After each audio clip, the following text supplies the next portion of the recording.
production, somebody had manipulated this sound, and I wanted it. Had you made the Angelfish record at that point? Or I have not. Okay. I don't believe I had. I couldn't, to be fair, I don't think so, but I couldn't say for sure. But then when I got the phone call to go and meet, and it was all about Butch at that point, you know, there's this American producer, I say so in the documentary, who's interested in meeting with you. Ironically, as it turns out, Butch wasn't that interested in meeting me. It was the other two that was much more interested in meeting me. But Butch's name got me to the meeting. We hung out in the Landmark Hotel in London, and we immediately just got along. We liked the same kind of records. We were similar people. You know, you just that gut feeling when you meet people. You're like, yeah, these are my people. And we had a good meeting, and basically it was all on the basis of recording one song. And we said our goodbyes, and we all went our separate ways. And that very night, we heard the news that Kurt Cobain had committed suicide. And from that moment onwards, in some weird way, by default, we were connected, just by the fact that we had all been together literally an hour before we heard this awful news. And then I was on tour with my band Angelfish, and I got a call from Duke in the band, and he was like, would you come up to Madison on a day off and hang with us and maybe record something? And I went up to Madison, we hung out, we tried recording, it was an utter disaster because, again, as I go back to this whole idea of like, I thought, I'm going to go to Madison, Wisconsin, I'm going to meet this world famous producer, it's going to be really together and happening. I get to Madison, I go to Steve Marker's house, and they're drinking beers, and I'm thinking, okay, this is a bit awkward, and they're like, yeah, we haven't really got anything.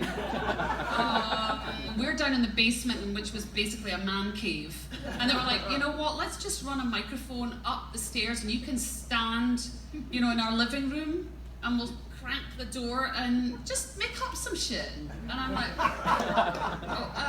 okay. Now, if you were a well-versed musician, that would have been intimidating. Fact was, I'd never written any music in my life. I'd never written a word. I had bullshitted them when I first met them, and they were like, you know, we want you to be an equal member of this band. I was like, no problem. Yeah, we want you to be involved in the writing. No problem. Not thinking for a minute I'd actually get invited to record with them. So I get to Madison, I'm in Steve's house, they shut the door, they crank up the mic, and they play this music. And I'm like, I'm literally going, I mean, I'm not kidding when I say it was that bad. Do they still have the recording? Does that exist? Yeah, where is that recording?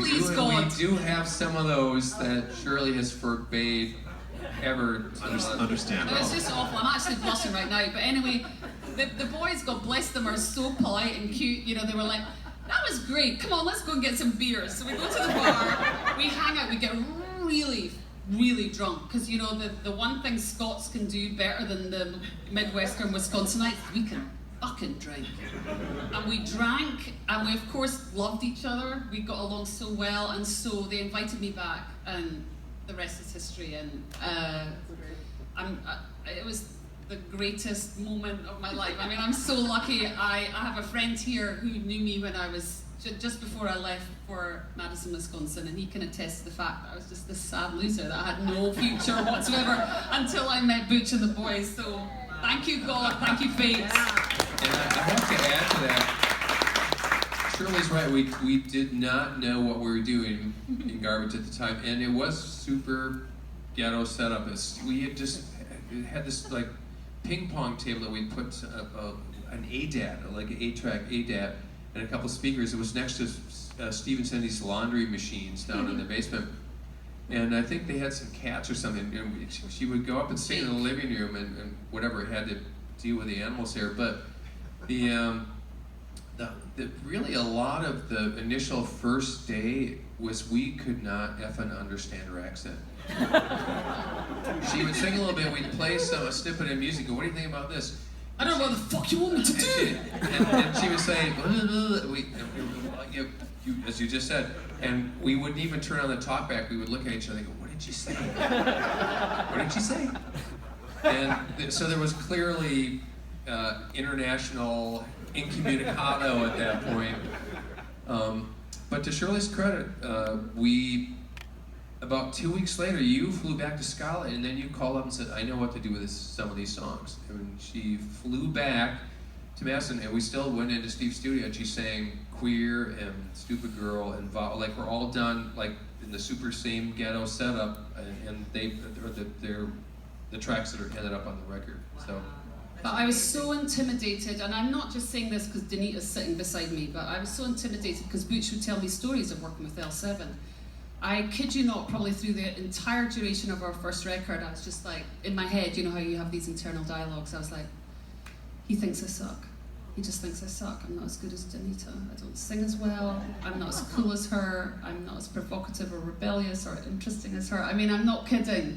And so I think that's what's so incredible about this documentary, is it highlights the fabric that musicians weave together, producers weave together, studios and so on, and that intent just builds this carpet on which we all sail. Yeah, and we had to follow Nirvana. Fuck. Damn.